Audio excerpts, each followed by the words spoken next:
परम आदरणीय श्रोतागण, सादर नमन। आशा करता हूँ आप स्वस्थ एवं प्रसन्न मुद्रा में होंगे। आज आपके समक्ष प्रस्तुत है श्रीमद् भागवत महापुराण प्रथम स्कंध है तृतीय अध्याय, जिसमें भगवान के अवतारों का वर्णन है।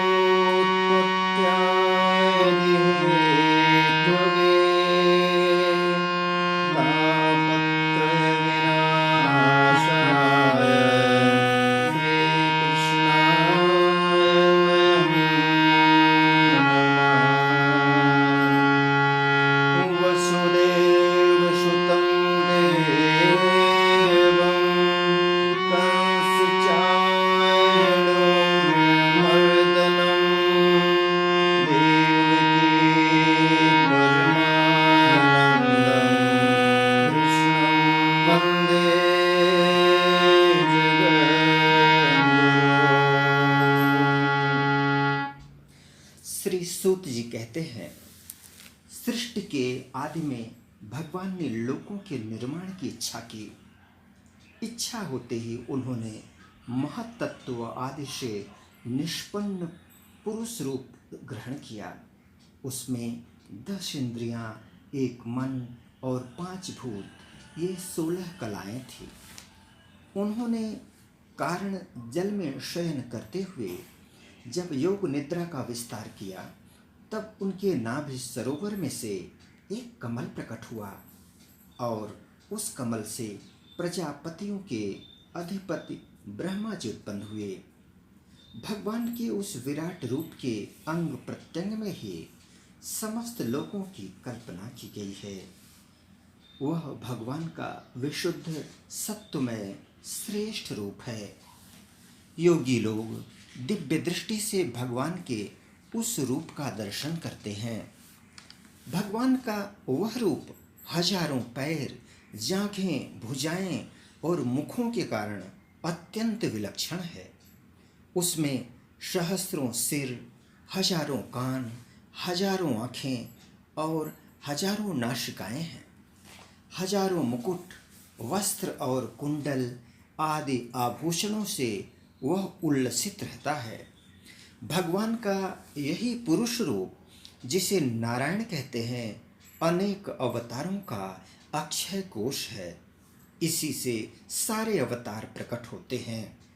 इस रूप के छोटे से छोटे अंश से देवता, पशु पक्षी और मनुष्य आदि योनियों की सृष्टि होती है। उन्हें प्रभु ने पहले कौमार्ग सर्ग में सनक, सनातन, सनंदन और सनत कुमार, इन 4 ब्राह्मणों के रूप में अवतार ग्रहण करके अत्यंत कठिन अखंड ब्रह्मचर्य का पालन किया।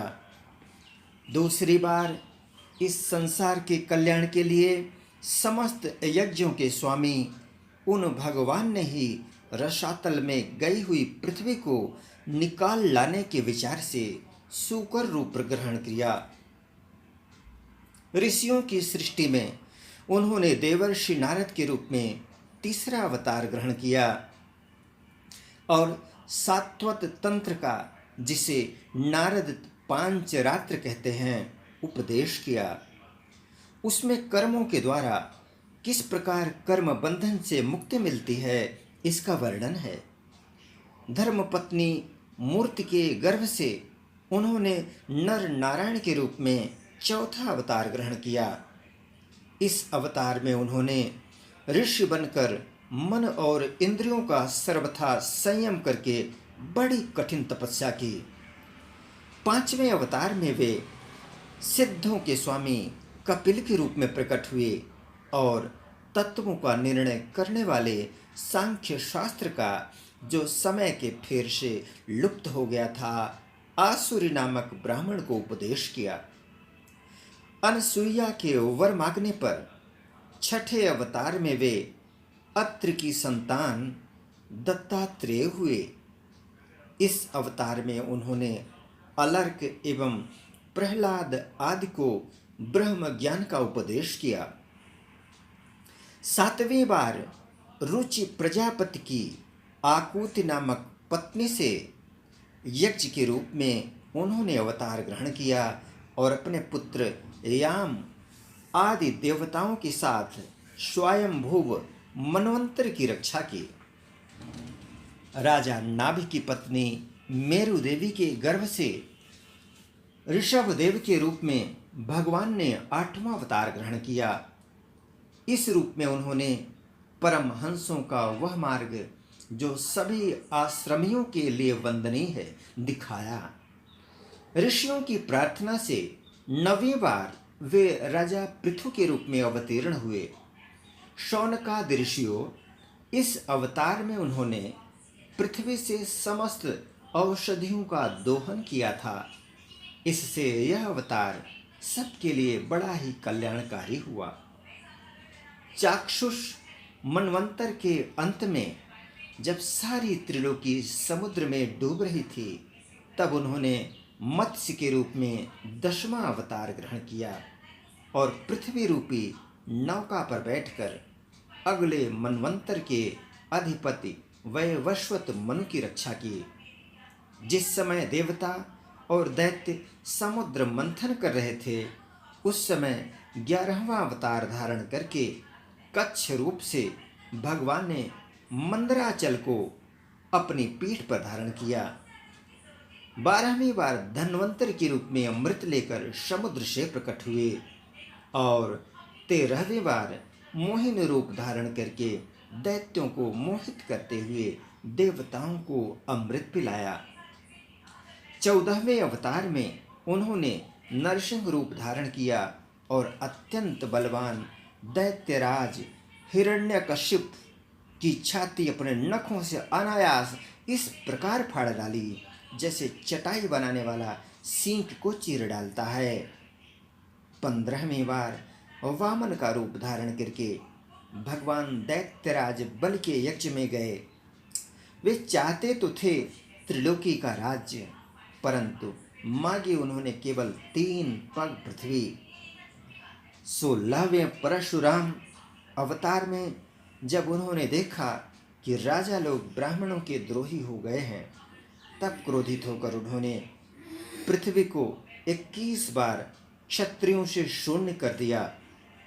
इसके बाद 17वें अवतार में सत्यवती के गर्भ से पराशर जी के द्वारा वे व्यास के रूप में अवतीर्ण हुए।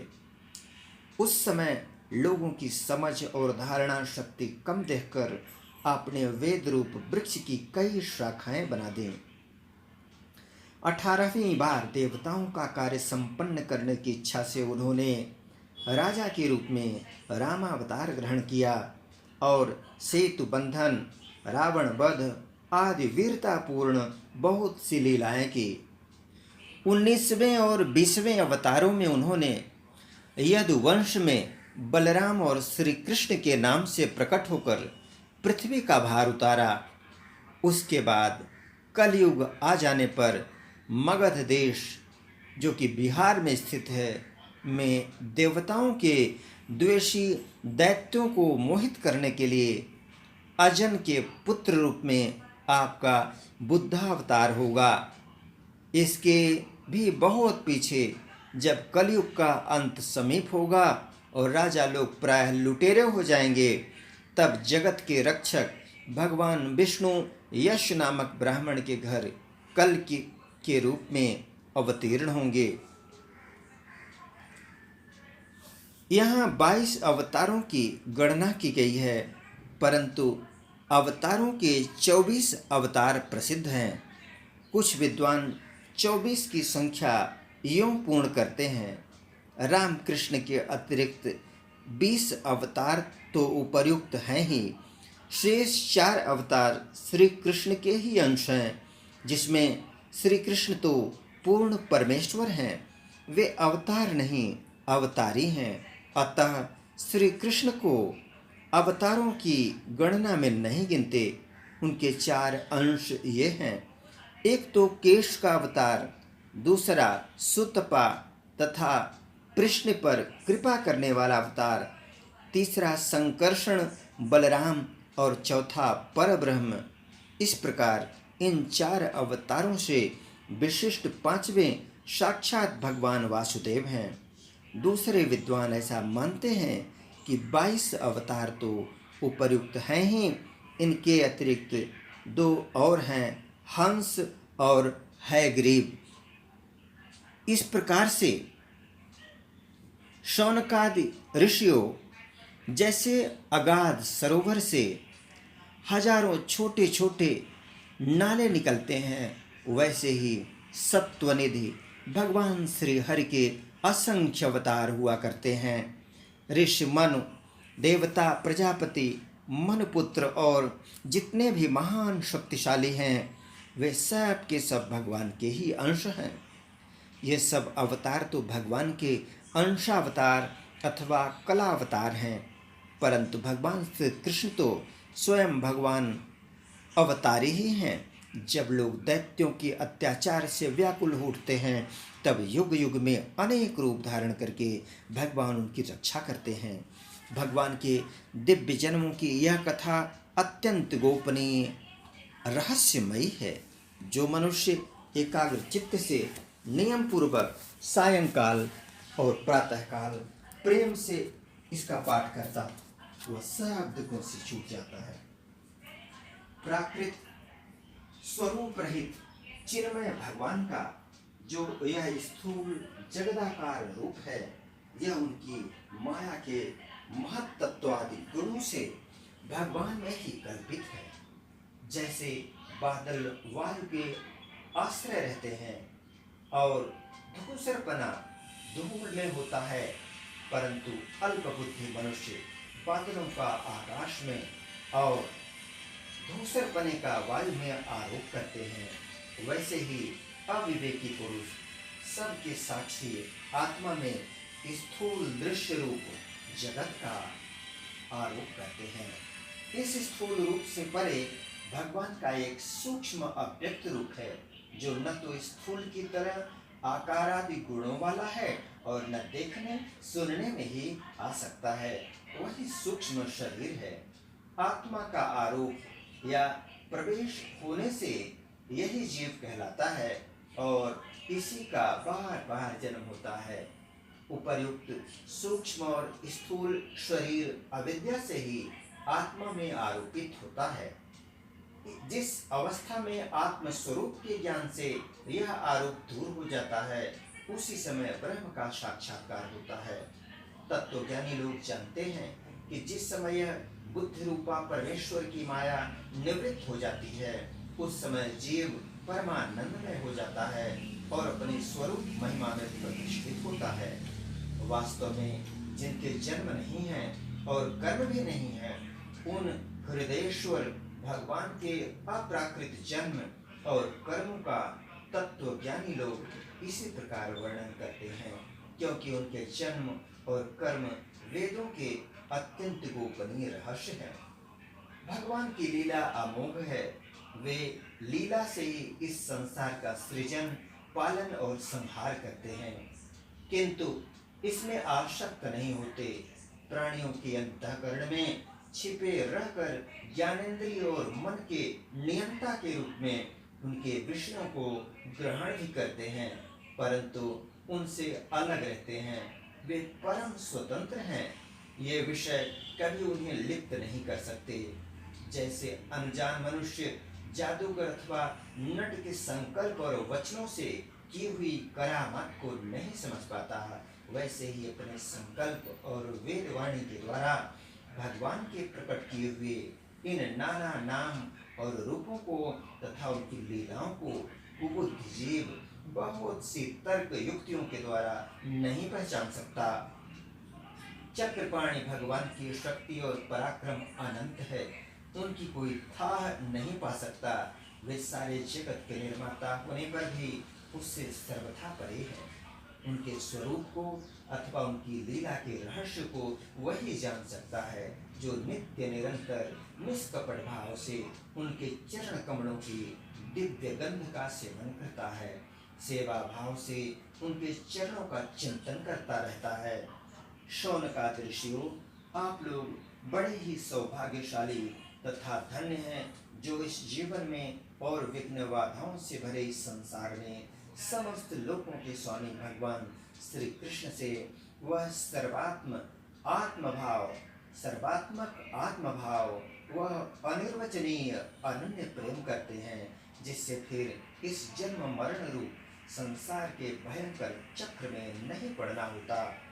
भगवान वेद व्यास ने यह वेदों के समान भगवत चरित्र से परिपूर्ण भागवत नाम का पुराण बनाया है। उन्होंने इस श्लाघनीय कल्याणकारी और महान पुराण को लोगों के परम कल्याण के लिए अपने आत्म ज्ञानी शिरोमणि पुत्र को ग्रहण कराया। इसमें सारे वेद और इतिहासों का सार संग्रह किया गया है। शुकदेव जी ने राजा परीक्षित को यह सुनाया। उस समय वे परमर्शियों से घिरे हुए आमरण अनशन का व्रत देकर गंगा तट पर बैठे हुए थे। भगवान श्री कृष्ण जब धर्म ज्ञान आदि के साथ अपने परम धाम को पधार गए, तब इस कलयुग में जो लोग अज्ञान रूपी अंधकार से अंधे हो रहे हैं, उनके लिए यह पुराण रूपी सूर्य इस समय प्रकट हुआ है। शौनकादि ऋषियों जब महातेजस्वी श्री सुखदेव जी महाराज वहाँ इस पुराण की कथा कह रहे थे, तब मैं भी वहाँ बैठा था। वहीं मैंने उनकी कृपापूर्ण अनुमति से इसका अध्ययन किया। मेरा जैसा अध्ययन है और मेरी बुद्धि ने जिस प्रकार इसको ग्रहण किया है, उसी के अनुसार इसे मैं आप लोगों को सुनाऊंगा। इत श्रीमद्भागवते महापुराणे पारमहंस्यां संहितायां प्रथम स्कंधे नैषीयोपाख्याने तृतीयोऽध्यायः।